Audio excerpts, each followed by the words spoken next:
What does it mean to be spoiled? Not that kind of spoiled, yuck. This kind of spoiled, as in a spoiled child. Most people think of someone who is spoiled as the kind of young person who has been overindulged by their parents.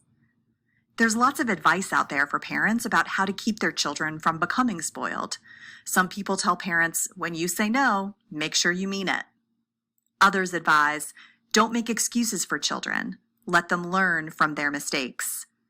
Still others say, don't give in to whining or impolite behavior or demands for expensive presents. There are even reality shows that aim to help parents fix the problems that come with having spoiled their children. You are about to read the short story Cell 1 by Chimamanda Ngozi Adichie, a contemporary Nigerian writer. This story is set in modern-day Nigeria, a country in Western Africa. The narrator is a young woman who tells us the story of her brother and the relationship each of them has with their parents. Before you read, consider this statement. A spoiled child can grow into a responsible adult. Determine if you agree or disagree with this statement, and get ready to share your response with the class.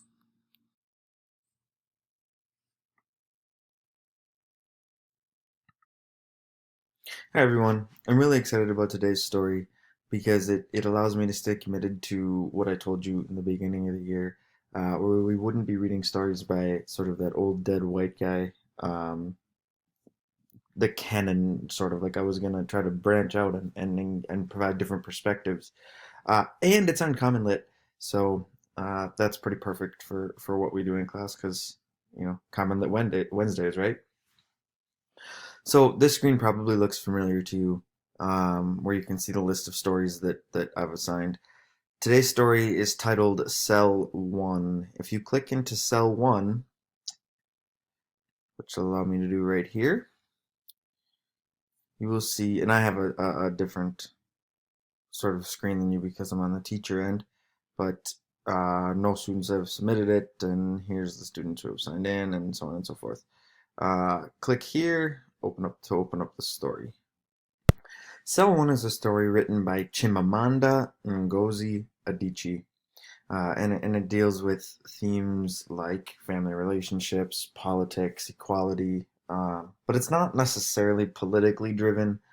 We just are allowed to kind of see, as a result of what happened within this family and the events, uh, the politics of where the story takes place, which is Nigeria. Just like always, you'll see over here the assessment that goes along with the story and discussion questions that you are to answer as well. So um, I am going to spend some time here reading with you. So cell one begins like this. The first time our house was robbed, it was our neighbor Osita who climbed in through the dining room window and stole our TV and VCR, and the Purple Rain and Thriller videotapes that my father had brought back from America. The second time our house was robbed, it was my brother Namabia who faked a break-in and stole my mother's jewelry. It happened on a Sunday. My parents had traveled to their hometown to visit their grandparents, so Namabia and I went to church alone. He drove my mother's green Peugeot 504. We sat together in church as we usually did, but we did not have time to nudge each other and stifle giggles about somebody's ugly hat or threadbare caftan, because Namabia left without a word after 10 minutes. He came back just before the priest said, "The mass is ended, go in peace." I was a little piqued. I imagined that he had gone off to smoke or to see some girl, since he had the car to himself for once. But he could not at least but he could have at least told me. We drove home in silence, and when he parked in our long driveway, I stayed back to pick up some Exora flowers while Namabia unlocked the front door. I went inside to find him standing in the middle of the parlor. "We've been robbed," he said. It took me time to take in the room. Even then, I felt that there was a theatrical quality to the way the drawers had been flung open, or perhaps it was something that I knew my brother too well. Simply that I knew my brother too well. Sorry about that. Later, when my parents had come home and neighbors began to troop in and say, "Ndo, sorry," and to snap their fingers and heave their shoulders up and down, I sat alone in my room upstairs that and realized what the queasiness in my gut was. Namabia had done it. I knew it. My father knew it too. He pointed out that the window doors had been slipped out from the inside rather than from the outside. Namabia was usually smarter than that. Perhaps he had been in a hurry to get back to church before Mass ended, and that the robber knew exactly where my mother's jewelry was, in the back left corner of her metal trunk. Namabia stared at my father with wounded eyes and said that he may have done horrible things in the past, things that have caused my parents pain, but he had done nothing in this case. He walked out to the back door and did not come home that night, or the next night, or the night after. 2 weeks later he came home gaunt, smelling of beer, crying, saying he was sorry, that he had pawned the jewelry to the Hassau traders at Engue, and that the money was all gone. "How much did they give you for my gold?" our mother asked him, and when he told her, she placed both hands on her head and cried, "Oh no, my God has killed me." I wanted to slap her. My father asked Namabia to write a report, how he had pawned the jewelry, what he had spent the money on, and with whom he had spent it. I didn't think that Namabia would tell the truth, and I don't think that my father thought he would. But he liked reports, my professor father. He liked to have things written down and nicely documented. Besides, Namabia was 17, and with a carefully tended beard, he was already between secondary school and university, and he was too old for caning. What else could my father have done? After Namabia had written the report, my father filed it in the steel cabinet in with his study, where he kept our school papers. All right, class. So we've reached question number 1 here. All I have to do is click on 1 in order to see the questions. It says Namibia robbed his parents in order to, and the question is on the right in Edpuzzle there. What do you think it is? And the correct answer is to steal and sell his mother's jewelry. And how do we know that the correct answer is letter C? This quote here highlighted that says, "How much did they give you for my gold?" our mother asked him. And when he told her, she placed both hands on her head and cried, "Oh no, my God has killed me." I wanted to slap her. My father asked Namibia to write a report, how he had pawned the jewelry, what he had spent the money on, and with whom he had spent it. That he could hurt his mother like that was the last thing my father said on the subject. But Namabia hadn't set out to hurt her. He had done it because my mother's jewelry was the only thing of value in the house, a lifetime's accumulations of solid gold pieces. He had done it, too, because other sons of professors were doing it. This was the season of thefts on our serene campus. Boys who had grown up watching Sesame Street, reading Enid Blyton, eating cornflakes for breakfast, and attending university staff primary school in polished brown sandals were now cutting through the mosquito netting of their neighbors' windows, sliding their glass loose, and climbing in to steal TVs and VCRs. We knew the thieves. Still, when the professors saw one another at the staff club or at church or at a faculty meeting, they were careful to moan about the riffraff from town coming into their sacred campus to steal.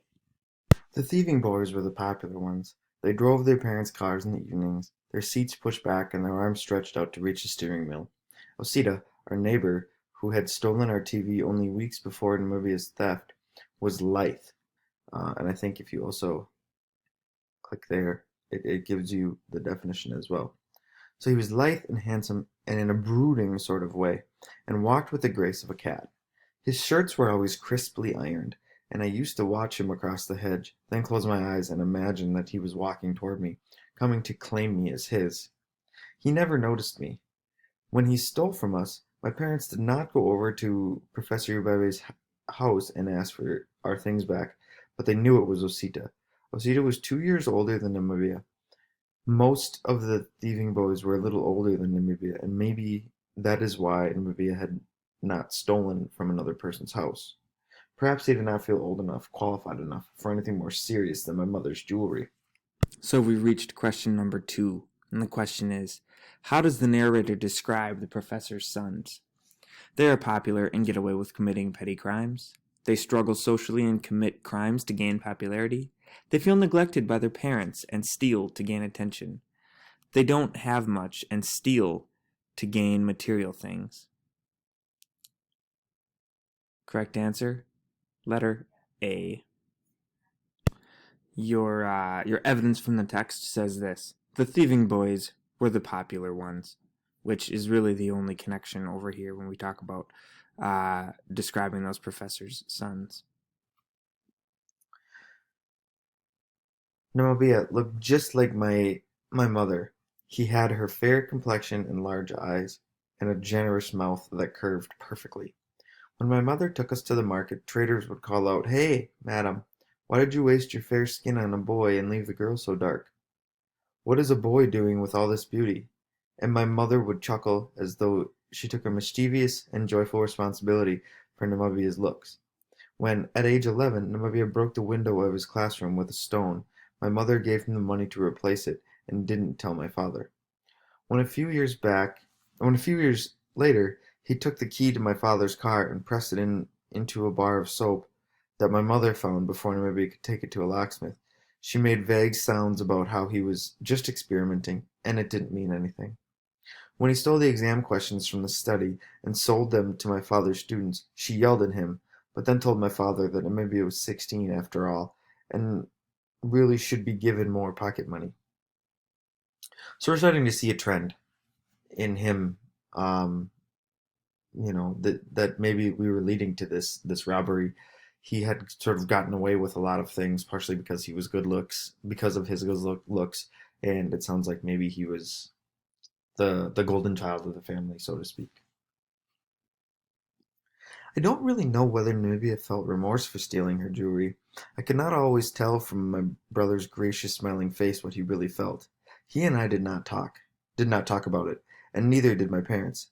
Even though my mother's sisters sent her their gold earrings, even though she bought a new gold chain from Mrs. Mosey, a glamorous woman who imported gold from Italy, and began to drive to Miss Mosey's house once a month to pay in installments, we never talked about what happened to her jewelry. It was as if by pretending that Namibia had not done the things he had done, we could give him the opportunity to start afresh. The robbery might never have been mentioned again if Namibia had not been arrested 2 years later in his second year of university. Question number 3 says, Namibia's parents have punished him for repeated dishonest actions, have grown increasingly worried about their son's choices, have lectured their daughter about staying away from her brother, or have looked past their son's choices to give him new opportunities. The correct answer is D, have looked past their son's choices to give him new opportunities. If you're looking for text evidence, that is right here in this sentence where it says, it was as if by pretending that Namibia had not done the things he had done, we could give him the opportunity to start afresh. So here I've read down to question 3 and stopped. But remember that there is also question 2, question 1. Odds are you probably had to answer the questions before you could continue. And so I'm going to give you a chance to kind of catch up here. By then, it was the season of cults on the Nasuka campus, where signs all over the university read in bold letters, "Say no to cults." The Black Axe, the Buccaneers, and the Pirates were the best known. But they had been benign fraternities. And pause here, benign, meaning having no significant effect or being harmless. So they were harmless fraternities. But they had evolved, and now 18-year-olds who had mastered the swagger of American rap videos were undergoing secret initiations that sometimes left 1 or 2 of them dead on Odom Hill. Guns and tortured loyalties became common. A boy would leer at a girl who turned out to be the girlfriend of the Capone of the Black Axe, and that boy, as he walked to a kiosk later to buy a cigarette, would be stabbed in the thigh. So Capone is an allusion, is what we would call that, to Al Capone, who was a famous gangster in the, I suppose, early 20s, um, and was known as sort of the leader. So you can use that to equal the leader of the Black Axe. He would turn out to be a buccaneer, and so would one of his fellow buccaneers would go to a beer parlor and shoot the nearest Black Axe in the leg, and the next day another buccaneer would be shot dead in the refectory, his body falling onto aluminum plates of gari, and that evening a Black Axe, a professor's son, would be hacked to death in his room, his CD player splattered with blood. Let's backtrack a little to see what refectory is. The cafeteria. It was inane. Inane meaning stupid and pointless. It was so abnormal that it quickly became normal. Girls stayed in their rooms after classes, and lecturers quivered, and when a fly buzzed too loudly, people jumped. So the police were called in. They sped across campus in their rickety blue Peugeot 505 and glowered at students, their rusty guns poking out the car windows. And Mabia came home after his lectures laughing. He thought that the police would have to do better than that. Everyone knew the Cult Boys had newer guns. All right, question number 4. The narrator claims that the boys belonging to cults are committing increasingly serious and violent crimes, don't realize what they are doing or what they are getting themselves into, and C is wrong. I accidentally clicked that, but you can see that C is wrong. Are largely harmless and commit small crimes, are forced to join cults by other members. The correct answer is A, are committing increasingly serious and violent crimes. Some evidence of that from the text is here. He thought that the police would have to do better than that. Everyone knew that the Cult Boys had newer guns. Continuing on now. My parents watched Mabia with silent concern, and I knew that they, too, were wondering if he was in a cult. Cult boys were popular, and Namabia was very popular. Boys yelled out his nickname, The Funk, and shook his hand whenever he passed by, and girls, especially the popular ones, hugged him for too long when they said hello. He went to all the parties, the tame ones on campus and the wilder ones in town, and he was the kind of ladies' man who was also a guy's guy. The kind who smoked a pack of Rothmans a day and was reputed to be able to finish a case of Star beer in a single sitting.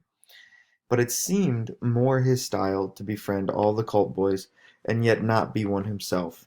And I was not entirely sure either that my brother had whatever it took, guts or diffidence, to join a cult. Diffidence meaning the quality or state of being assertive.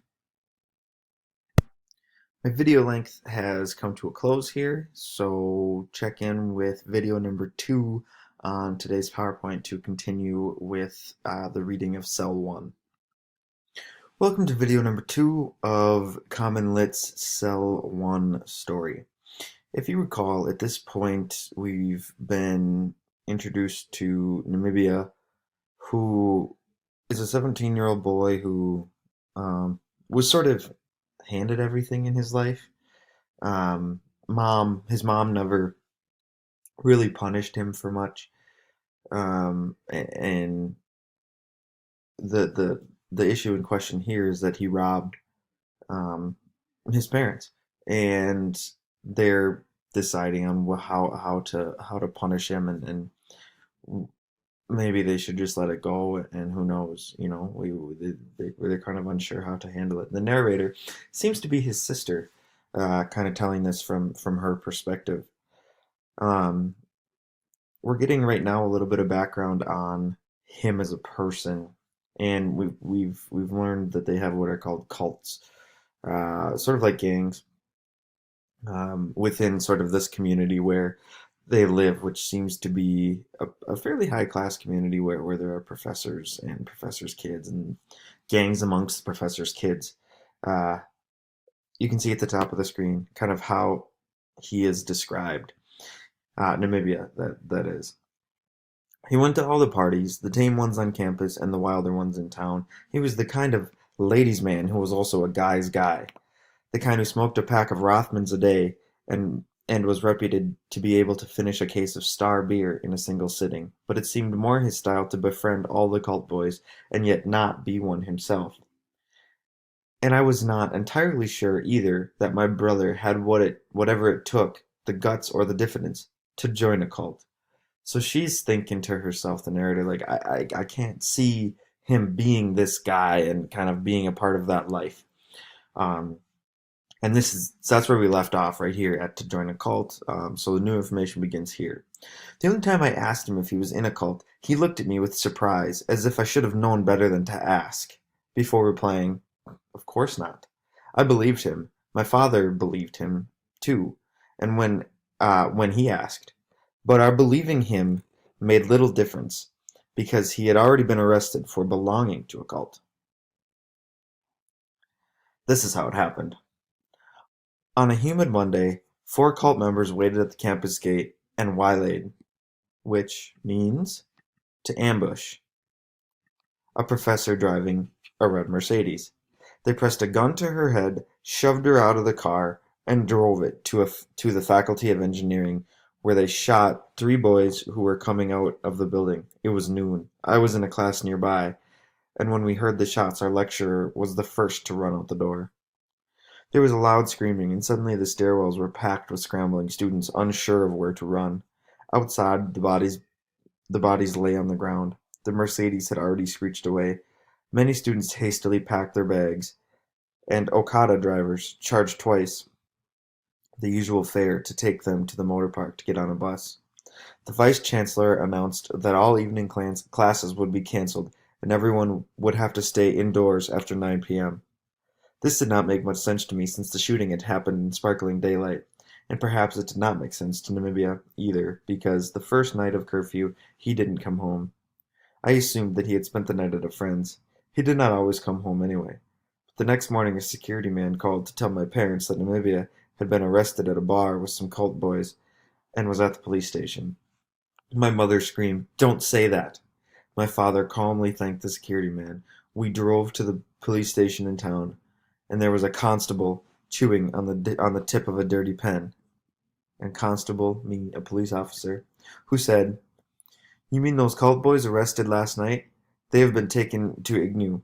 A very serious case. We must stop this cult business once and for all." Question number 5 here. Why is Namibia arrested? He takes place in the shooting. He is believed to be part of a cult. He helps steal the professor's Mercedes. He is caught breaking into a home. And the correct answer is B. He is believed to be part of a cult. And how do we know that the correct answer is B? Because he did not always come home anyway. He was going to different places. We must stop this cult business once and for all. Just kind of this whole section here would suggest that he's up to something. So as we pause there to check out question number 5, it says, why is Namibia arrested? And you've got A, B, C, and D there as your options. We got back into the car, and a new fear gripped us. Nseka, which was made up of our slow, insular campus. Check definition. Lacking contact with another people, self-contained. Insulated would be maybe another word that you could connect there, and kind of what that might mean and be similar. And the slower, more insular town was manageable. My father knew the police superintendent, but Engu was anonymous. There, the police could do what they were famous for doing under the pressure to produce results: kill people. The Enugu police station was in a sprawling sandy compound. My mother bribed the policeman at the desk with money and with a jollof of rice and meat, and they allowed Namibia to come out of his cell and sit on a bench under a mango tree with us. Nobody asked why he had stayed out the night before. Nobody said that the police were wrong to walk into a bar and arrest all the boys drinking there, including the barman. Instead, we listened to Namibia talk. "If we ran Nigeria like this cell," he said, "we would have no problems. Things are so organized. Our cell has a chief, and he has a second in command, and when you come in, you are expected to give them some money. If you don't, you're in trouble." And did you have any money? My mother asked. Namibia smiled. His face was more beautiful than ever, despite the new pimple-like insect bite on his forehead. He said that he had hidden his money shortly after the arrest. He knew the policeman would take it if he didn't hide it, and he knew that he would need it to buy his peace in the cell. My parents said nothing for a while. I imagined Namibia rolling 100 Naira notes into a thin cigarette shape, and then reaching into the back of his trousers to hide them. Later, as we drove back to Nsuka, my father said, "This is what I should have done when he stole your jewelry. I should have had him locked up in a cell." My mother stared out the window. "Why?" I asked. "Because this has shaken him. Couldn't you see?" my father asked with a smile. I couldn't see it. Namibia had seemed fine to me, hiding his money and all. Alright, so question 6. How does Namibia respond to being arrested? He is frightened about what will happen to him when he runs out of money. He believes time in prison will help him grow. He's embarrassed that he got himself into such a bad situation. Or D, he doesn't seem to take the situation very seriously. And the correct answer is D. He doesn't seem to take the situation very seriously. And if you're looking for text evidence of this, because this has shaken him, couldn't you see? My father asked with a smile. I couldn't see it. Namibia had seemed fine to me, hiding his money and all. Continuing on. Namibia's first shock was seeing a buccaneer sobbing. The boy was tall and tough, rumored to have carried out all the killings, and likely to become Capone next semester. And there he was in the cell, cowering and sobbing after the chief gave him a light slap on the back of the head. Namibia told me this in a voice lined with both disgust and disappointment. It was as if he had suddenly been made to see the Incredible Hulk was really just painted green. His second shock was learning about the cell farthest from his. Cell 1. He had never seen it, but every day 2 policemen carried a dead man out of Cell 1, stopping by Namibia's cell to make sure that the corpse was seen by all. Those in the cell who could afford to buy old plastic paint cans of water bathed every other morning. When they were let out into the yard, the policemen watched them and often shouted, "Stop that, or you're going to Cell 1 now." Namibia could not imagine a worse place than his cell, which was so crowded that he often stood pressed against the wall. The wall had cracks where tiny Kwalakatawata lived. Their bites were fierce and sharp, and when he yelped, his cellmates mocked him. The biting was worse during the night, when they all slept on their sides, head on foot, to make room for one another, except for the chief, who slept with his whole back lavishly on the floor. Lavishly meaning elaborate or luxuriously on the floor. It was also the chief who divided up the 2 plates of rice that were pushed into the cell every day. Each person got 2 mouthfuls.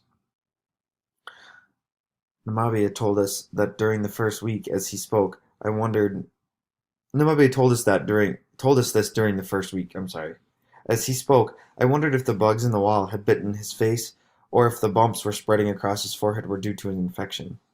Some of them were tipped with cream-colored pus. Once in a while, he scratched at them. I wanted him to stop talking. He seemed to enjoy his new cell role as the sufferer of indignities. Indignities, of course, meaning shame and humiliation. He did not understand how lucky he was that the policeman allowed him to come out and eat our food, or how stupid he'd been to stay out drinking that night, and how uncertain his chances were of being released. Alright, question number 7. Namibia and his fellow prisoners are threatened with violence and don't receive basic necessities, tortured for information about the crimes they committed, on the verge of death because of malnourishment, allowed ample freedoms and treated with general respect by the guards.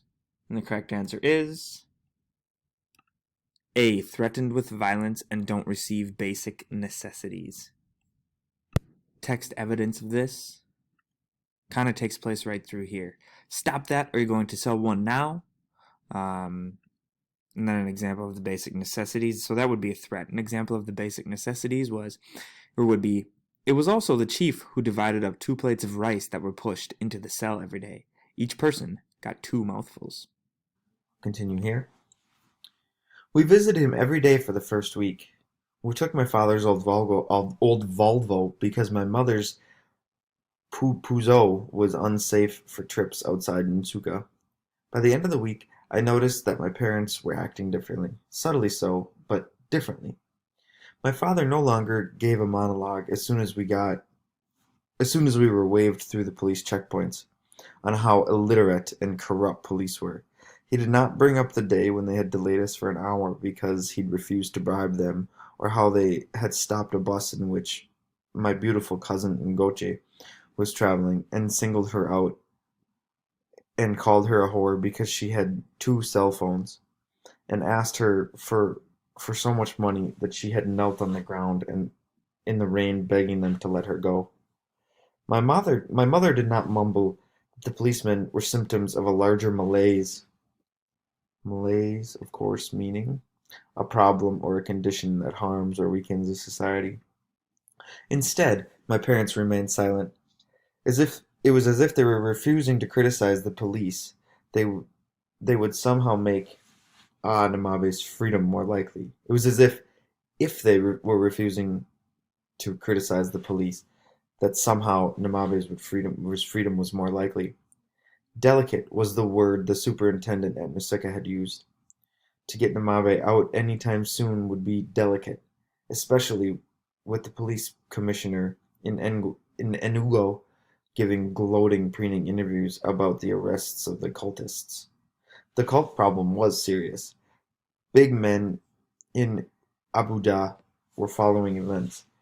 Everybody wanted to seem as if they were doing something. Question number 8 says, why do the narrator's parents act differently about the police? A. They appreciate how the police have been treating Namibia. They don't want to risk their own safety by criticizing the police. They don't want to do anything to risk Namibia's release. They don't want to negatively influence their narrator with their opinions. And the correct answer is they don't want to do anything to risk Namibia's release. Text evidence comes through in this sentence right here that says, if it was as if by refusing to criticize the police, they would somehow make Namibia's freedom more likely. The second week, I told my parents that we were not going to visit Mabia. We did not know how long this would last, and petrol was too expensive for us to drive 3 hours every day. Besides, it would not hurt Namabia to fend for himself for one day. My mother said that nobody was begging me to come. I could sit there and do nothing while my innocent brother suffered. She started walking toward the car, and I ran after her. When I got outside, I was not sure what to do, so I picked up a stone near the exhorter bush and hurled it at the windshield of the Volvo. I heard the brittle sound and saw the teeny lines spreading like rays on the glass before I turned and dashed upstairs and locked myself in my room. I heard my mother shouting, and I heard my father's voice. Finally, there was silence. Nobody wanted to see Namabia that day. It surprised me, this little victory. This move by the narrator seems to suggest that there's some frustration or that their relationship isn't, as strong as maybe it once was or as it could be. Probably something that some of us can relate to, especially being frustrated by someone who we're supposed to look up to, who's supposed to be a role model for us.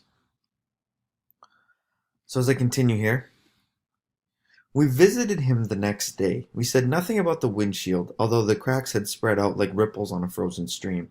The policeman at the desk, the pleasant, dark-skinned one, asked why we had not come the day before. He had missed my mother's jollof rice. I expected Namibia to ask too, even to be upset, but he looked oddly sober. He did not eat all of his rice.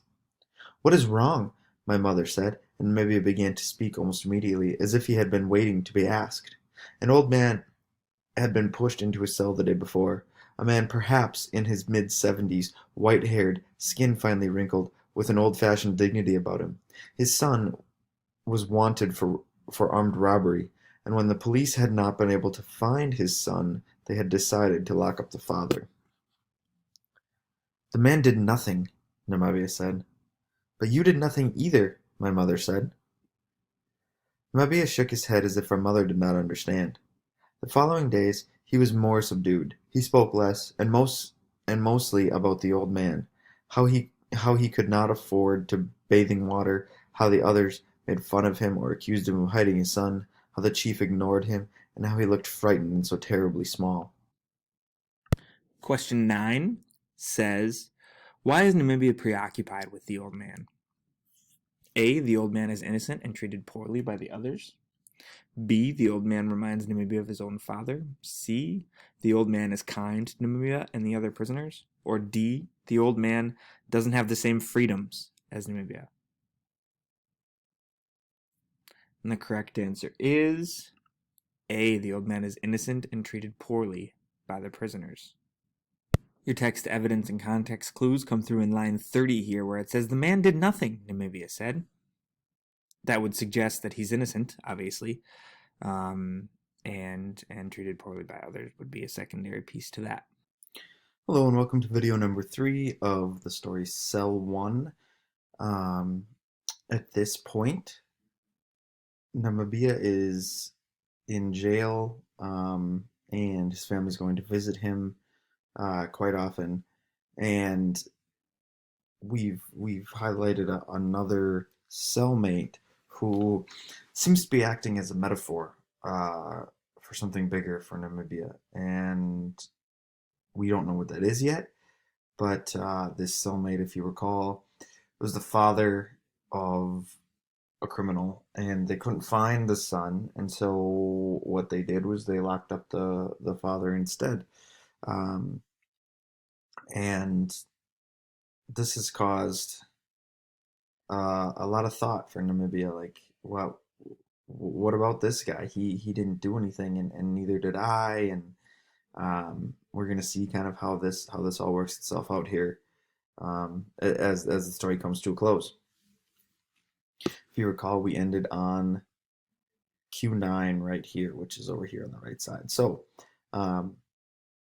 does he know where his son is? My mother asked. He has not seen his son in 4 months, Namibia said. Of course it is wrong, my mother said, but this is what the police do all the time. If they do not find the person they are looking for, they lock up his relative. The man is ill, Namibia said. His hands shake even when he's asleep. He closed the container of rice and turned to my father. I want to give him some of this, but if I bring it into the cell, the chief will take it. My father went over and asked the policeman at the desk if we could be allowed to see the old man in Namibia's cell for a minute. The police said the light-skinned Acerbic one who never said thank you when my mother handed over the rice and money bribe, and now he sneered into my father's face and said that he could well lose his job for letting Namibia out, and yet now we were asking for another person? Did we think that this was visiting day at a boarding school? My father came back and sat down with a sigh, and Namibia silently scratched at his bumpy face. The next day, Namibia barely touched his rice. He said that the policeman had splashed soapy water on the floor and walls of the cell, as they usually did, and that the old man, who had not bathed in a week, had yanked his shirt off and rubbed his frail back against the wet floor. The policemen started to laugh when they saw him do this, and then they asked him to take all his clothes off and parade in the corridor outside the cell. As he did, they laughed louder and asked whether his son, the thief, knew that Papa's buttocks were so shriveled. Namibius was staring at his yellow-orange rice as he spoke, and when he looked up,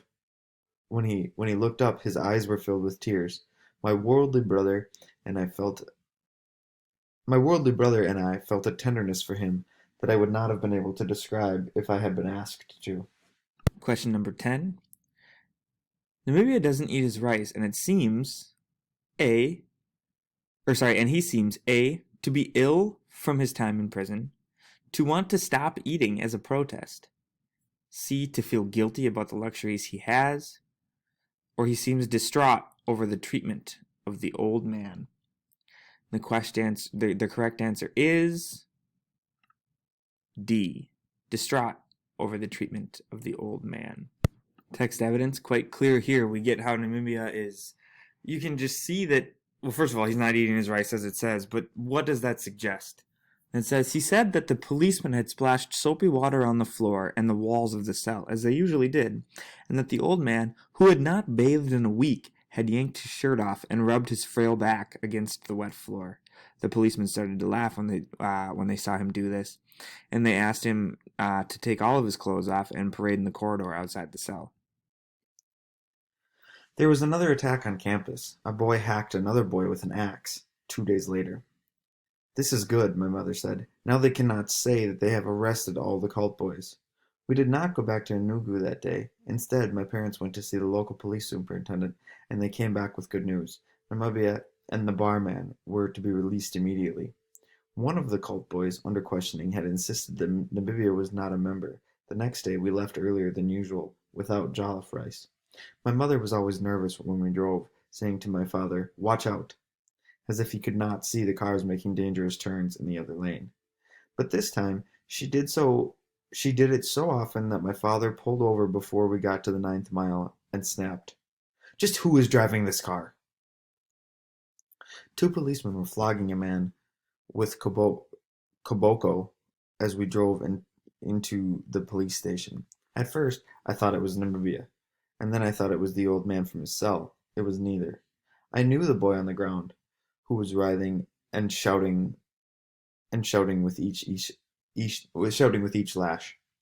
He was a boy. He was called a boy, and he was the grave, ugly face of a hound, and had the grave, ugly face of a hound, and drove a Lexus around campus, and was said to be a buccaneer. I tried not to look at him as we walked inside. The policeman on duty, the one with the tribal markings on his cheeks, who always said, "God bless you," when he took his bribe, looked away when he saw us, and I knew something was wrong. My parents gave him the note from the superintendent. The policeman did not even seem to glance at it. He knew about the release order. He told my father the barman had already been released, but there was a complication. There was a complication with the boy. My mother began to shout, "What do you mean? Where's my son?" The policeman got up. "I will call my senior to explain it to you." My mother rushed at him and pulled on his shirt. "Where is my son? Where is my son?" My father pried her away, and the policeman brushed at his chest, as if he had left some dirt there, before he turned to walk away. "Where is our son?" my father said in a voice so quiet, so steely, that the policeman stopped. "They took him away, sir," he said. "They took him away? What are you saying?" my mother was yelling. "Have you killed my son? Have you killed my son?" "Where is our son?" my father asked again. "My senior said I should call him when you came," the police said, and this time he hurried through a door. It was after he left that I felt suddenly chilled by fear. I wanted to run after him, like my mother, pull at his shirt until he produced Namibia. The senior policeman came out, and I searched his blank face for clues.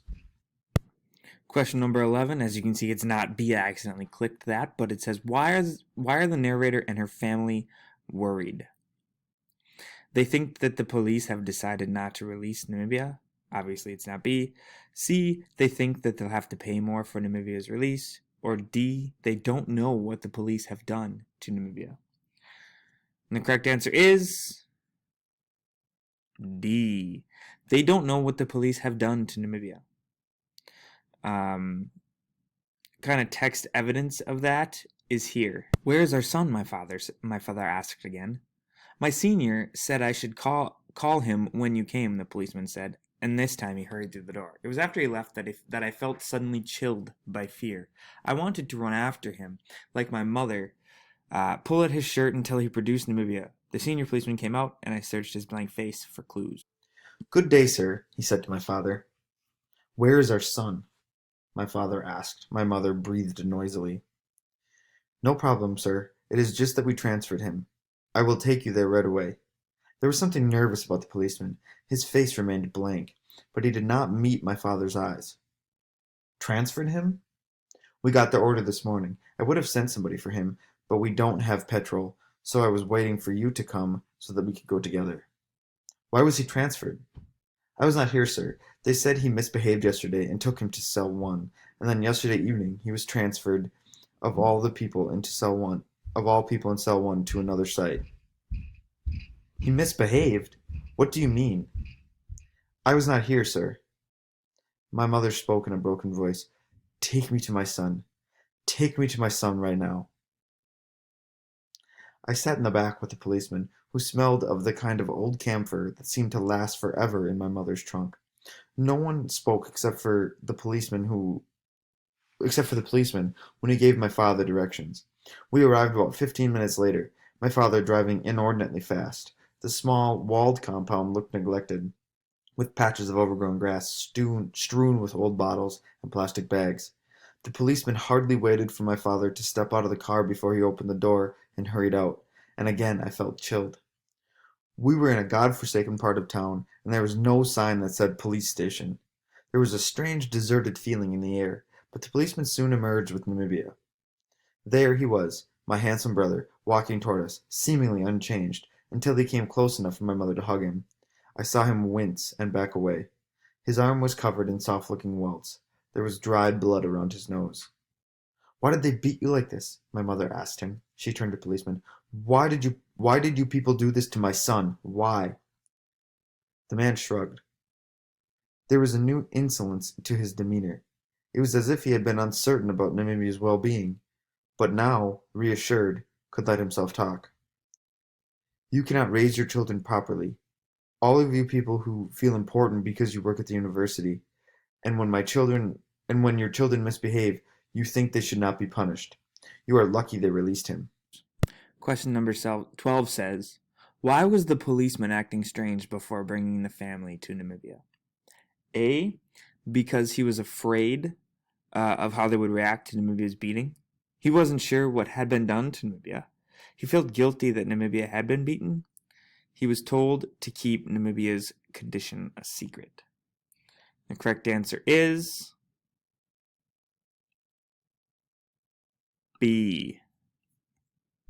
If you're looking for text evidence, that text evidence is here. The man shrugged. There was a new insolence to his demeanor.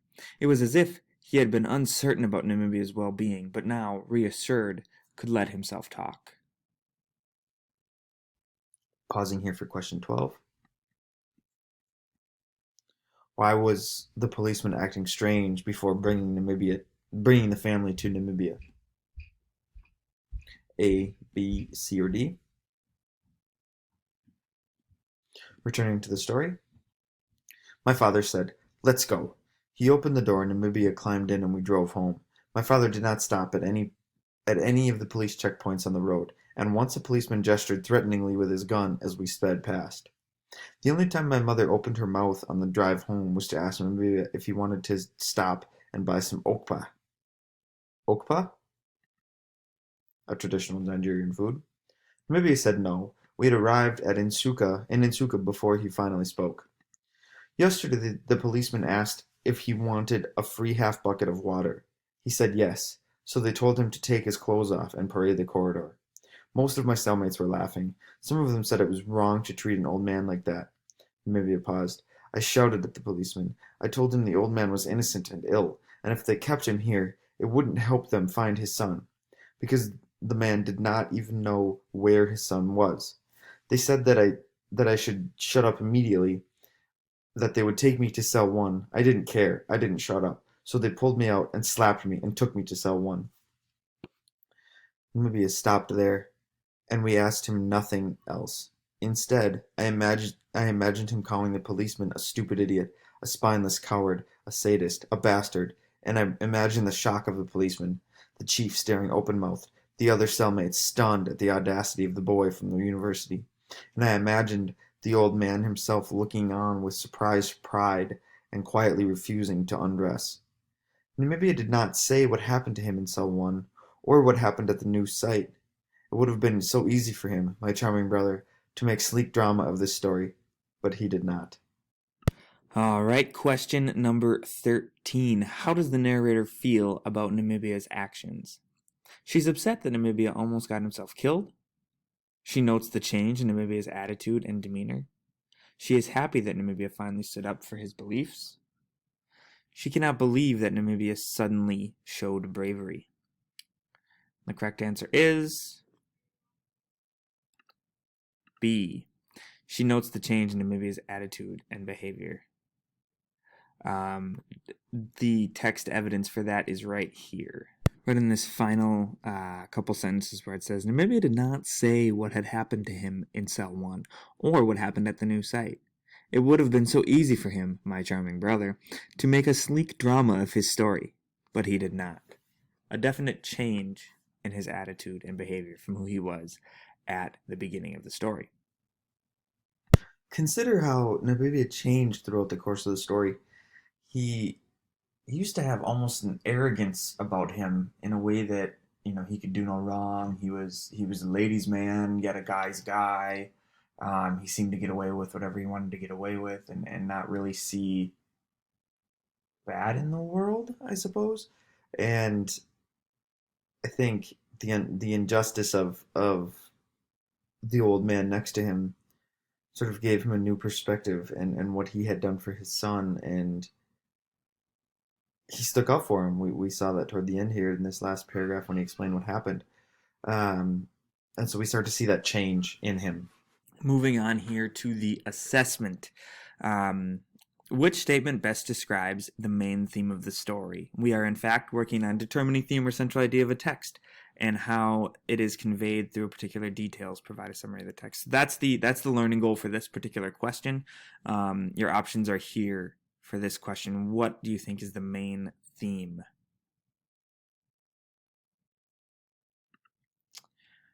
Question number 2, where we are working on citing textual evidence to work on inferencing, just like we do with our Mystery Mondays, working on those inferences. What inferences can you draw from this text? Which detail from the story best supports the answer to part A, the main theme? So which of these details do you think best supports that answer? If you're looking for A, paragraph 8, which is up here,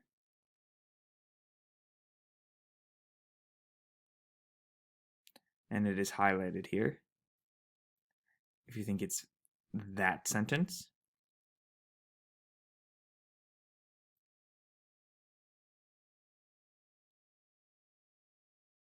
maybe you think it's B, this sentence from paragraph 13.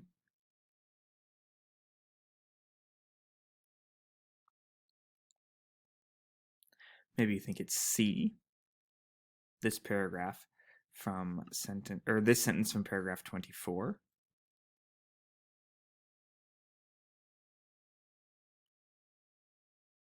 Maybe you think it's D, this couple sentences from paragraph 66.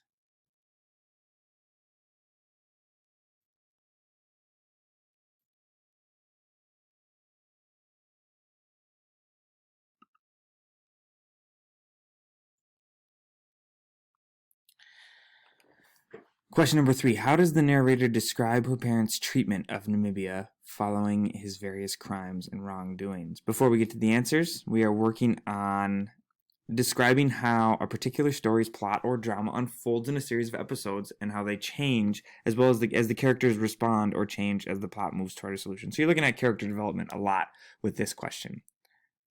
So there's your question there.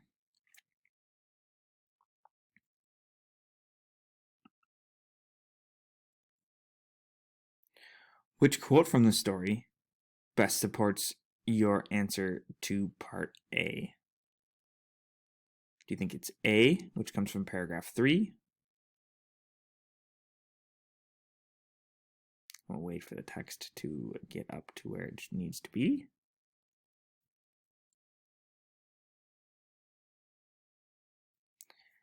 Do you think it's B, which comes from paragraph 4?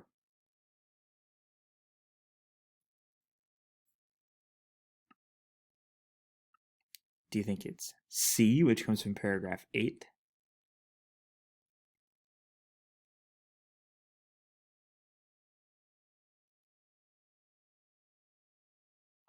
Or do you think it's D, which comes from paragraph 12?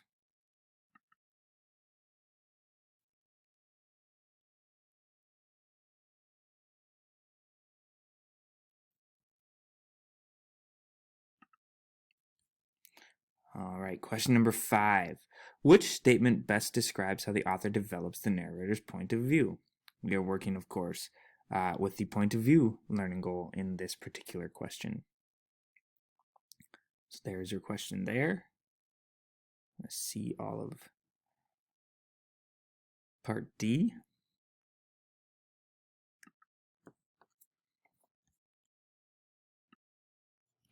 All right, so question 7 says, how does meeting the old man in prison most affect Namibia?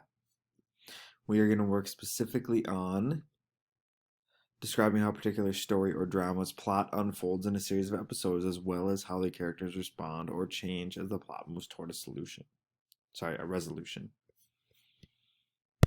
So A, it makes Namibia understand the extent of injustice present in the prison system. B, it angers Namibia to know that he and the old man have been wrongly imprisoned. C, it makes Namibia ashamed of his actions that rightly landed him in prison while the man is clearly innocent. Or D, it causes Namibia to realize how lucky he is that he has money and the support of his family. All right, so question number 8, which detail from the text best supports the answer to part A? We are working with our inference standard here. We will be making inferences based on these quotes. So, A, the following days, he was more subdued. He spoke less and mostly about the old man, how he could not afford bathing water, how the others made fun of him or accused him of hiding his son. B, he closed the container of rice and turned to my father. I want to give him some of this, but if I bring it into the cell, the chief will take it. C, 2 policemen were flogging a man with koboko as we drove into the police station. At first, I thought it was Namibia, but then I thought it was the old man from his cell. And D, and I imagine the old man himself looking on with surprised pride and quietly refusing to undress. Namibia did not say what had happened to him in cell 1 or what happened at the new site. So before you answer, if you want to look back at number 7, here it is. How does meeting the old man in prison most affect Namibia? It makes Namibia understand the extent of injustice present in the prison system. It angers Namibia to know that he and the old man have been wrongly imprisoned. It makes him be ashamed of his actions that rightly landed him in prison while the old man is clearly innocent. It causes Namibia to realize how lucky he is that he has money and the support of his family. Alright, so here is number 8 one more time.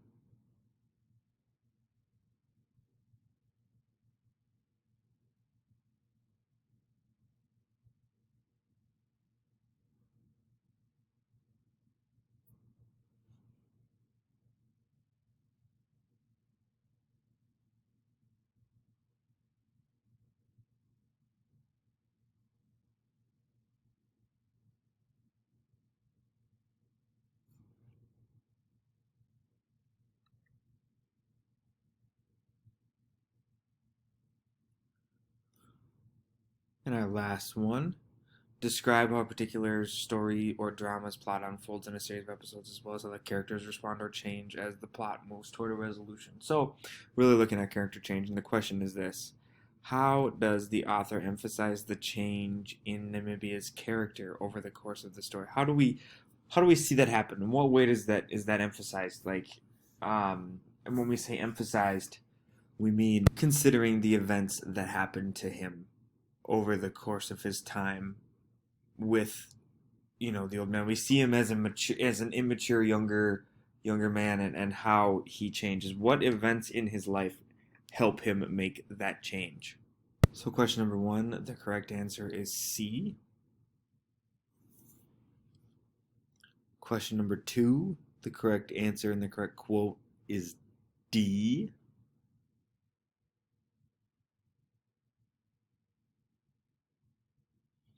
Question number 3, the correct answer is A.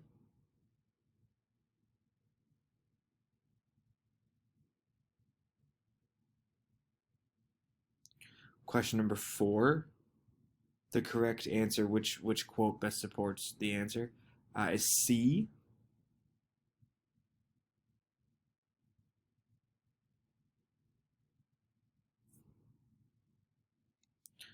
Question number 5. The correct answer is B.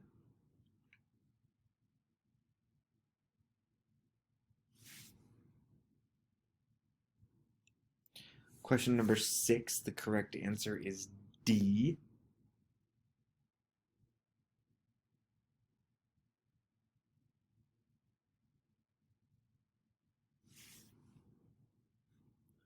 Question number 7. The correct answer is A.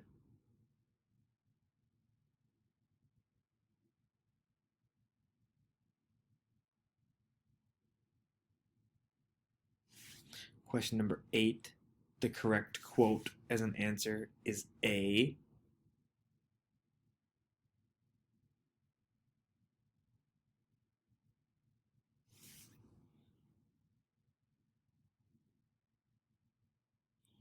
In question number 9, we know that answers will vary, but students should discuss the various negative experiences that Namibia had in prison and how, through the narrator's observations, we can see his change in character. When the narrator and his family first visit Namibia in prison, he seems unbothered by his arrest.